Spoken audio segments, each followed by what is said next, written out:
Hello everybody, it's me, John Lorden, here with another episode of BrainScratch Searchlight. Today we're going to look into the case of Karen Ristevski. And for this one, we are jumping all the way over to Australia in the Melbourne area. I have to say before I get into this, thank you to Audrey who sent me the research for this case and sent me into a large rabbit hole.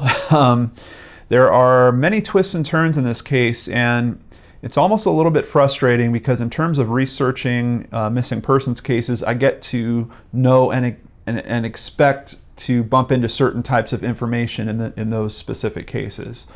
This case seems like it's being treated much more like a murder investigation than an actual missing persons case. And I think that's terribly unfortunate because as far as we know, Karen has not been found, and she has only been missing for a little over 3 months now. She went missing in late June of this year, 2016. So I'm pretty surprised. For example, here on a Google image search, I did a straight search for Karen Ristevski poster, and we can see some copies of a missing poster that are actually taped to poles. It looks like these are pictures that were taken for news stories, but I can't find a clean copy of an actual missing persons poster that has all of the critical information about her. And I've looked into many articles today and have not been able to find just kind of the basic information. For example, I'm not even positive about her eye color. I believe it could be hazel. Here we could see that she definitely has brown hair. I did find one article that has some detail. Mrs. Ristevski is 160 centimeters tall. I guess that works out to be about 5'2", with a slim build and shoulder length brown hair. But outside of that, I'm really having trouble. For example, I don't have a list of distinguishing marks. It's kind of frustrating. I've never seen a missing persons case quite like this. And it actually continues as we go into the research. I'll kind of point out some other things that seem a little bit off to me in this one. However, this is BrainScratch Searchlight. We are going to proceed forward in this case with the assumption that she is a missing person and there is a chance that she could be found out there somewhere. And I think there's some good reasons to look in that direction as well, which we're also going to cover. So let's jump forward to a Facebook page called Where is Karen Ristevski? And once again, I came here because I was expecting to find a clean copy of a missing poster. I didn't quite find that, but I did find this post from September 4th. It's saying, tomorrow will be 70 days without knowing where Karen is. And they posted this poster, which I think is pretty interesting. Let's check this out. Karen Ristevski, aged 47, last seen 10 a.m. on June 29th at her Avondale Heights home by her husband Boris, who allegedly she was going for a walk to, quote, clear her head. Karen failed to show up for work. Boris went for a drive at 10:30 a.m., and then in very small letters, which he forgot about until the police reminded him. He drove Karen's 2004 Mercedes coupe along the Calder Highway, which was Karen's usual transport to and from her work. Boris's mobile hit a phone tower in Digger's Rest. Karen's mobile hit a phone tower in Gisborne. Boris fixed Karen's allegedly faulty fuel gauge when he hit a bump in the road. Boris returned home around midday after 2 to 2.5 hours of driving. The last person to see Karen is Boris. His version of events has not been corroborated by anyone else. So as we can see, this poster in particular seems to be casting some pretty serious suspicions on Boris for having something to do with her disappearance. And I am a bit bothered that he is the last person to have seen her, gets in an argument with her. Just this story feels kind of weird in some places. You know, gets in an argument with his wife. She says she's going out to cool off and goes out for a walk. She's gone for half an hour. He decides to leave the house, takes her car, goes driving for 2 to 2.5 hours to fix, and you don't go driving to fix a mechanical problem. There's things in that logic that just do not work for me. You might take the car out for a spin to see what the mechanical problem is, But you're not going to go driving for an extended period of time, like an hour off in one direction, hoping for a magical bump that's going to fix your car problem, even if it is just a faulty fuel gauge. A lot of that really doesn't make sense to me. But unfortunately, that is the story we have here, and we don't have a lot of other witnesses. Now, this is an affluent neighborhood. A lot of the homes here have security cameras. People have been asked to look at their security cameras. Many of them have, specifically on the walking path that she was supposedly going to, if they had cameras facing that direction.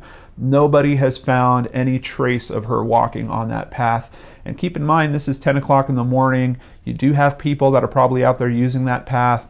The police have canvassed the area. They can't find anyone that saw any sign of her that morning. It's like she literally disappeared in broad daylight, which just in itself seems very, very tough, especially in an area like that where you're going to expect that they have a lot of security systems, probably a lot of cameras, but not a trace of her.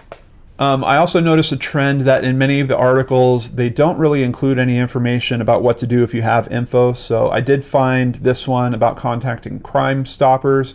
Please keep in mind this phone number is in Australia, so you might have to dial an international code if you're out of there, if you happen to have a sighting of her somewhere. And there is some potential that she might have traveled worldwide. As a matter of fact, Boris's brother has a theory that because she had so frequently traveled for her business, she was used to going to China and the USA, that possibly she used a fake passport to go to one of those places. So you might have a sighting of her practically worldwide. So if you do need this contact information, it's in the description box below, but please remember that you have to use the country code to make sure you're calling Australia. Alternatively, there is also a website address, which I will include below as well. So now, as people start looking into their family and into their personal affairs, we start seeing news like this. Karen Ristevski's clothing shop closed down before her disappearance due to rent arrears. Last month, The Australian reported the Ristevski family had been in about $600,000 debt for the past decade. Vicinity and financial company Perpetual lodged a caveat over the family's $1.1 million home, meaning they can't sell it or transfer it into another name. The action was believed to have been taken because the family was falling behind in rent for the Broadmeadows store. The Australian has now revealed in the months before Miss Ristevski disappeared, her Bella Blue store in Broadmeadows was shut down. Now, apparently that was her second location. Her primary location was still open, and that is where she would go to work. One of the employees there apparently called Boris later in the day stating that she had never shown up for work, so that was another cause for alarm in this case. And here we have a picture of her with her husband Boris and their daughter Sarah, which you can see over here on the left, who just recently turned 21 years old and now has to deal with her mother being missing, which I can't imagine. Here is another photo, and this one notes Boris Ristevski and his daughter Sarah are now both refusing to speak directly to police. If we jump back up here, it has emerged that there are a number of inconsistencies in Mr. Ristevski's version of events. So let's check this article at news.com.au and see what they're talking about. According to the Herald Sun, when he was initially questioned about his movements on July 29th, he failed to mention that he had taken his wife's 2004 Mercedes-Benz for a drive down the Calder Highway in order to, quote, assess a faulty fuel gauge. He later told police that the problem had fixed itself after the car hit a bump in the road and that he subsequently turned around and went home. The Australian reported that Mr. Ristevski told police he went for a drive just half an hour after his wife walked out of the house and was on the road from 10:30 a.m. until about midday. The paper also claimed Mr. Ristevski received a request to work from ride-sharing company Uber, but was unable to confirm whether he accepted the job. Yeah, supposedly he's also an Uber driver with a $1.1 million house. His claim that he saw Ms. Ristevski leave the house cannot be corroborated by any other witnesses, and he has since stated that security cameras at the family property stopped working months before his wife went missing. Yes, they had their own video camera system at his house, and that also was not functioning for several months. The amount of coincidence in this story is a bit staggering to me. And here we have a map showing where they lived down here. And apparently there is a river that is close to their home. The police have already searched that river twice. Up here we get a mobile ping. I believe it's his phone that pings here at Digger's Rest. And then further north, I believe it is her phone that pings up at Gisborne. And the police have also searched the Tulane Vale General Store just because of how close it is to this location. They've asked them for all of their closed circuit television footage, and they are going through that. Now, of course, with all this suspicion going on especially from the mainstream media towards Boris, at some point a reporter does actually straight out ask him the question. I'd rather you didn't ask for Boris, did you kill Karen? That's really not appropriate at the moment. Thank you so much. Leave it there. We'll leave it there, guys. I honestly have to say that is really inappropriate. So that's Karen's aunt, Patricia, that is speaking for Boris when he is asked if he killed Karen. And, judge his reaction however you will. I try to not speculate too much on people's reactions because grief is a very strange thing. We all react very differently. But he has not come out with a statement particularly addressing that. Like I mentioned before, he stopped cooperating with police after being interviewed by them twice, I believe. He's actually lawyered up. Apparently he's gotten a pretty strong criminal defense attorney. I don't know, it doesn't look good in terms of how this case is shaking out. And something else that really bothers me, in all the research that I did on this case, I didn't bump into any clips of him trying to use the media to get a message to her, trying to beg her to come home. I did see media from his daughter essentially doing that, and even his brother essentially saying the same thing, but nothing directly from Boris. And if you've been watching this show for a while, you know that I'm a big advocate of trying to share information to get more eyes on these cases. I think it's a critical step. I mean, if you look into I know last week I did the video about, what you're supposed to do if you're faced with a case like this, but in pretty much all of the places where I researched that episode, I found constantly, time and time again, that you need to engage the media. You have to get that person's image out every which way you can. And I don't see Boris really taking those steps. Outside of that, I also did not bump into any information about him putting search teams together or even helping in search efforts. I've seen the same video clip of a couple guys on motorcycles driving along the riverway. I've seen video clips of boats checking the river. Nothing in terms of Boris actually getting out there, looking for himself, putting up posters. I mean, it's really easy to drum up media, particularly around a story like this. I mean, the media is kind of in a frenzy over this story. All he would have to do is go out, be willing to speak to the media, and maybe go out and put up some posters. I'm pretty sure he can get news coverage like that. And he's not taking advantage of it, which, I don't know. Like I said, we all grieve differently. Maybe he's too hurt to be doing that stuff. But at some point, wouldn't you figure that he would be interested in taking steps to try to find his wife? Now, if all that wasn't strange enough, then we start getting social media messages from a stepson. This is Boris's son, Karen's stepson, and he begins saying some very, very strange things. The twisted Facebook posts of Karen Ristevski's ice addict stepson claiming he had an affair with the missing Melbourne mother. And this is from dailymail.co.uk, who I always find their news a little bit sensationalized, but I did find references to this information in several other places. They do include screenshot of his Facebook posts. In some of the other places where I found this info, he didn't really want to go into the details of what type of relationship was going on between the two of them. But the Facebook posts kind of speak for themselves, and essentially he is very strongly speaking towards the fact that he was having some type of inappropriate relationship with his stepmother, that there was some plan for them to eventually move in together or be together, and that the trigger for that was Sarah, her daughter's 21st birthday, which had happened in May. Now, another piece of info that comes out in this, the stepson also says that he had contacted her just a few weeks before she disappeared, and he was saying he was going to kill himself. So it seems like she might have had some other pressures going on in her life. This story in particular, actually even combining it with the issues, the money issues that are going on in her life, lead me to believe that the thought that she might have run away for a fresh start is viable. She seems to be facing a lot of crisis. Her relationship is obviously going through some things with the money issues. If she has a stepson that is threatening to come out with his story and tell his father about what was going on, that might have been an additional pressure. I do think it's feasible that someone would want to run away from this. And the only things she had to hold on to, her husband, which it's not looking so good, 21-year-old daughter, and a business which looks like it could possibly be failing. I don't know. Is her daughter enough to keep her there? I'm really not certain. On September 7th, we're talking a few months have passed. There is some new information that comes out from one of the neighbors.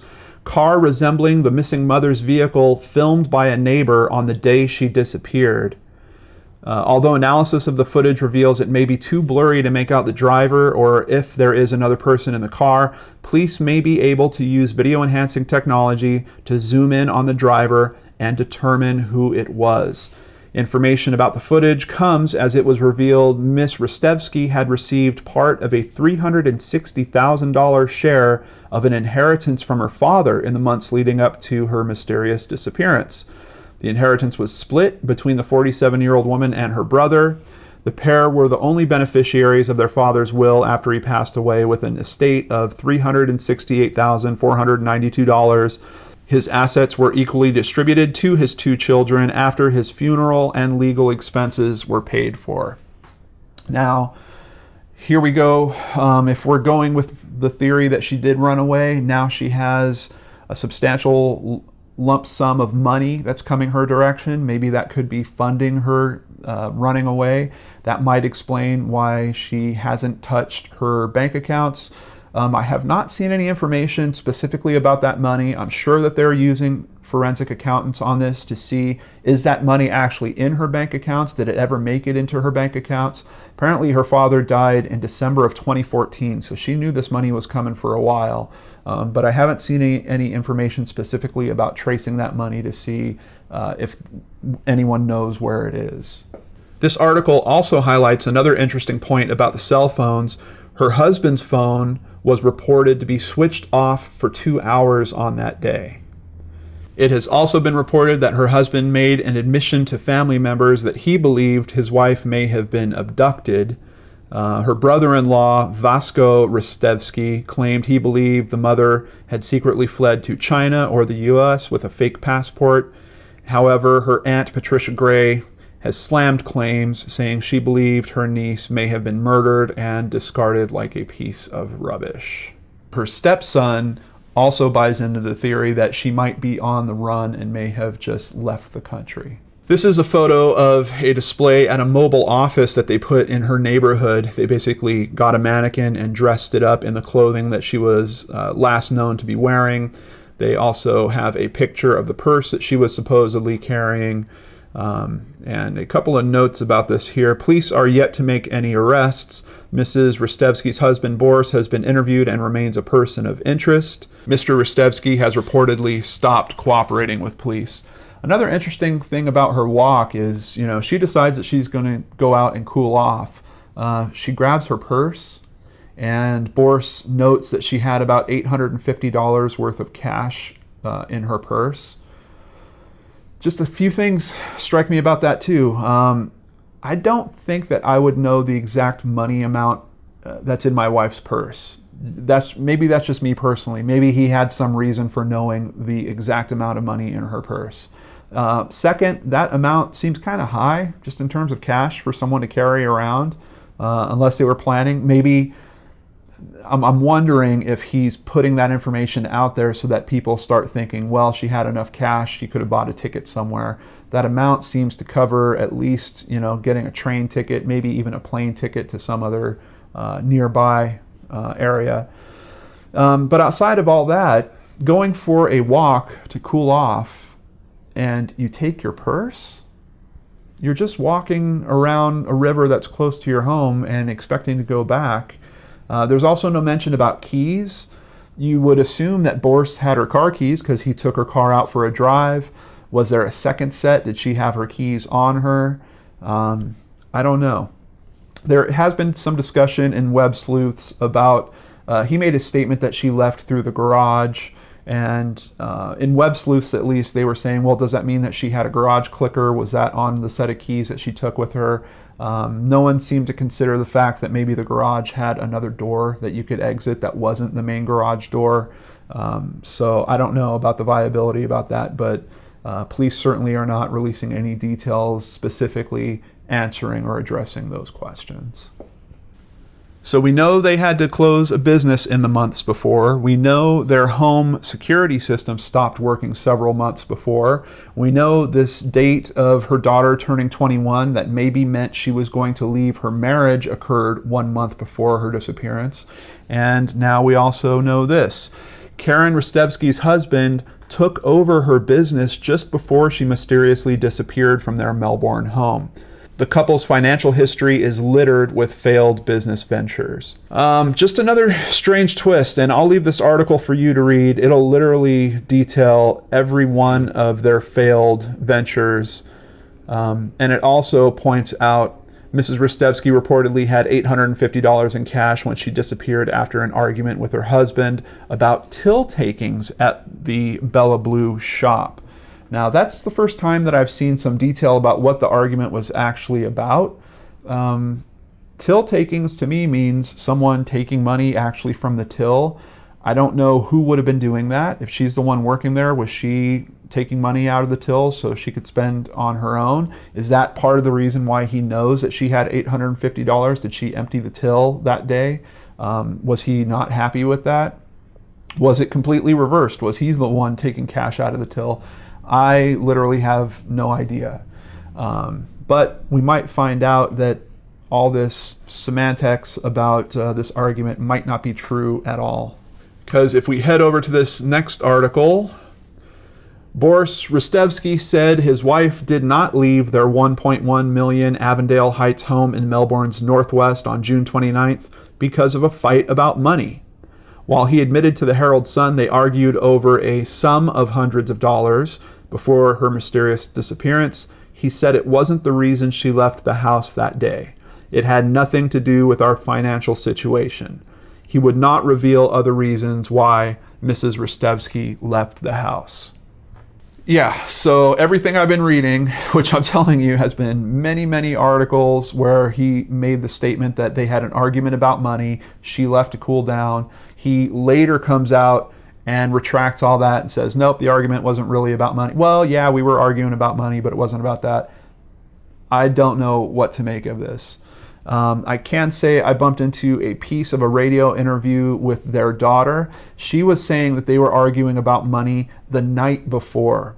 And this raises an interesting question that I also saw come up on Websleuths. The theory that she wasn't alive that next morning, or whatever happened to her the night before. And Boris is trying to cover it up. He's the only person that supposedly saw her that morning. We have no other independent sources to say that she was around that morning. A lot of people are asking about the daughter. Did she see her mom that morning? Did she see her the night before? The only info we do know is she knew something about the argument that was happening the night before, and that had to do specifically with the business. They were talking about what they could try to do for the business to do better, and she said her mom got really upset around that conversation. But is that still what they were arguing about the next morning? I don't know. According to Boris, he says that's not the reason that she left the house, but he's not going to tell us what is. I'm extremely frustrated, I got to tell you guys, just at how the media is being used in this case. And police seem like they're somewhat frustrated with the media's coverage of this case as well. At this point, they've pretty much asked the media to just completely back off this case. They're worried that somehow information that the media is going to come out with is going to damage this case. I don't know if that's necessarily true or if that's just their line so that they could try to start getting some quiet around this case, because at least in terms of the media that I'm seeing from Australia, this case is hugely popular. There's a ton of coverage about it. The coverage seems to be extremely popular. Even Websleuths, there are numerous threads, literally hundreds of pages of people commenting and theorizing on this case. Speaking of Websleuths, Steve Richardson makes a very interesting point. We know that we are hearing a story about this car having a broken fuel gauge and that being fixed by a bump in the road. Now, apparently, people did talk to friends of theirs that are mechanics, and in older vehicles, that was a real thing because there was an actual mechanical device that was in your gas tank, which was a floater, and sometimes that could get stuck. If you hit a bump somewhere, that would unstick the floater, and all of a sudden, your gas gauge would start working again. But for a 2004 Mercedes, the fuel gauge should be computer reliant. And not only is the fuel gauge electronic, the problem regarding faulty fuel gauge is a common problem with Karen's make and year of her car, and there was a recall issued by Mercedes to fix the problem. The model needed a software calibration number to be recoded to reset the system. The problem couldn't be resolved by going over a bump. And Steve Richardson even went as far as posting the actual recall notice in here, where you can see one of the first side effects they note is that the fuel gauge readings may be incorrect. And apparently you wouldn't fix that by hitting a bump. So once again, is Boris lying to us? I don't know. Is this woman truly missing? Did she run off and just want to escape the reality that she was living there? I think it's possible, but there's parts of this story that really don't seem to work well. I can understand why so many people might be suspicious of Boris. Some people have even talked about the possibility of her daughter being somewhat related to this. I think with all the exposure around the John Benet Ramsey case lately, that people are thinking of a situation where maybe the daughter was responsible for it and the father knows and he's trying to cover up for the daughter or something like that. I'm not finding any information that points in that direction whatsoever. And as I noted before, the daughter seems to be approaching media in a way that is consistent with a missing persons case, where she's actually trying to speak to her mother about coming home, and she's asking people for information about where her mother is. The missing piece for me in this, in terms of seeing it as a missing persons case, is Boris, is his voice and his involvement. I'm not seeing him take the steps that make me believe that he is actively interested in finding Karen. And that makes me a little bit nervous. But outside of that, we don't know. Could he be involved? I think he certainly could. Would his brother know about that? Maybe. Could his brother be an accomplice in it? I think it's possible. His brother has also piped up in the media, has also gave that same message that I talked about, where he's essentially asking for information, asking for Karen to come home. Is he just a better actor than Boris? I don't know. There are so many pieces of this case that are, they're just loose, and there are so many dead ends because, especially now, the media has really gone hush on this. I hope law enforcement has some leads that they're still shaking out and working on this. But I got to tell you, getting this far away from it, 3 months, almost 4 months of her being missing now, with no significant turns in this case about sightings or anything like that, I don't know. It's not feeling real good to me. But I'm hopeful maybe this will change it. If you have friends in the Australia area, please send them this information. I am including links in the description box below to all of the research that Ashley and myself have put together on this case. And maybe someone out there, maybe one of you, maybe you watching this right now, has the missing piece to this puzzle. Maybe you know where Karen is that can bring her home. Maybe you know what happened to Karen that can answer that question. If you have that piece, I sincerely urge you to share it with Crime Stoppers. Get that information in the right hands so people can act on it, and maybe give a 21-year-old girl some answers about where her mother is. Thank you so much for joining me on this edition of BrainScratch Searchlight. I hope you guys have a wonderful day. Stay safe, take care. I'll catch you on the next show on the Lord and Arts channel.